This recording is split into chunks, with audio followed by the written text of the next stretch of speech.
My name is Lance Brazelton, and I'm the author, publisher, and illustrator of What Daddy Didn't Know, Letters of a Fatherless Child. What Daddy Didn't Know is a memoir of my childhood growing up without my father, and is told from the perspective of letters written directly to my father during the different stages of my life. The reason I wrote this book is because while researching the statistics on fatherless children, I found out that according to the United States Census Bureau, 24 million children in America live in biological father-absent homes. And it's statistically proven that fatherless children are at a higher risk of dropping out of high school, committing crimes, running away from home, drug abuse, suicide, teen pregnancy, incarceration, and the list goes on. As an adolescent, I stumbled across every misfortune I just mentioned. And it wasn't because I had bad intentions, but more so because I had a missing puzzle piece in my life where a father figure was supposed to be. It's hard to upgrade from a boy to a man when your designated instructor is not there to guide you. It forces you to learn things on your own, and without someone preaching experience into you, it's easy to get the wrong impression and steer in the wrong direction at the forks in the road. Life isn't designed this way. If you cut off the head, the body can't function. And it has the same effect on kids growing up without the head of their household. So the world expects you to fail. And it happens so often that misguided youth becomes social ills and statistics that we've become numb to it and no longer notice that this crisis is taking place. Please keep in mind that kids are our future, so it's important to inspire their young minds and introduce them to a positive mindset that can't see from their own perspective. These kids attempt to plant the right seeds, but sometimes they water them with the wrong substance, and their plan of prosperity becomes a mistake in the making. The idea for What Daddy Didn't Know originated out of the inspiration of songs and poems that I wrote throughout my childhood. I used writing as an outlet to channel that negative energy that could have easily gravitated me towards an early grave. Instead of allowing my emotions to get the best of me and acting out from a state of mind I would later regret, I channeled that energy through writing and put it all on paper, like pouring a potion into a bottle. Everything I expressed in my writing, from my dreams and aspirations, to my accomplishments and failures, down to my emotions and the impalement of my pain.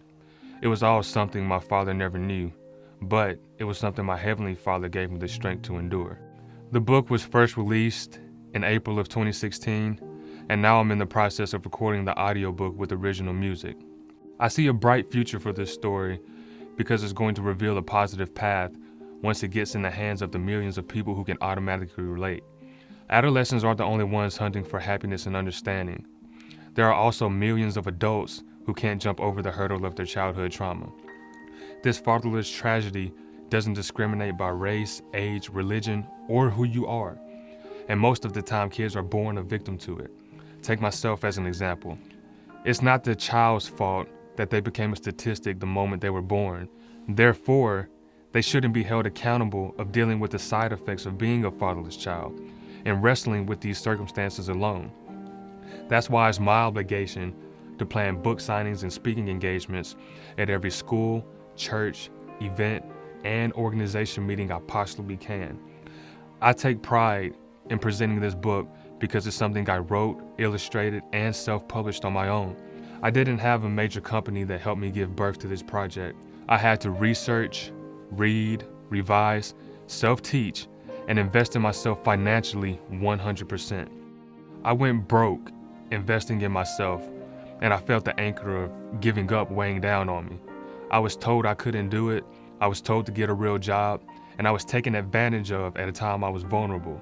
I could have easily given up, but I decided to keep pushing through the circumstances and sleepless nights because I knew there were millions of people depending on me and in dying need to read this story, so they too can unlock the potential inside them that they didn't even know existed. This book is a story that people will relate to for the rest of eternity. Thousands of years from now, when I'm dead and gone, the power between these pages will still live on. There's going to be someone going through the same exact thing I had to endure, and they'll gain knowledge from this everlasting flame and learn how to create passion out of the pinpoint of their pain. And I promise you, it's one of the most beautiful transitions you will ever see. And I know this for a fact because I'm speaking from experience. If you are a fatherless child, This book is proof that you don't have to be a statistic and fall victim to the circumstances in your life. It'll teach you how to ricochet that negative energy by using your mistakes as an educated background for future decisions in life. My intended audience for this book ranges from teens, both boys and girls, to single parents playing both roles of guardianship, soon-to-be fathers, as well as fortunate fathers who have their children under the same roof as them, to encourage them to remain present in that child's life, never leaving their seed unattended and consistently watering them with diamonds of knowledge to enrich their growth. I also want this book in the hands of all the mentors across the world. I salute you for making the sacrifice to save a life and patching that open wound on at-risk youth who still have the potential to succeed. Mentors, this is a reminder that you are appreciated and the need for your sacrifice is greater than you know. Let my testimony be the fuel to keep you active in the future of your community, this country, and the world. Although I am the author, What Daddy Didn't Know is bigger than myself and is more than just a book. It is the cure to one of America's biggest epidemics, families without fathers.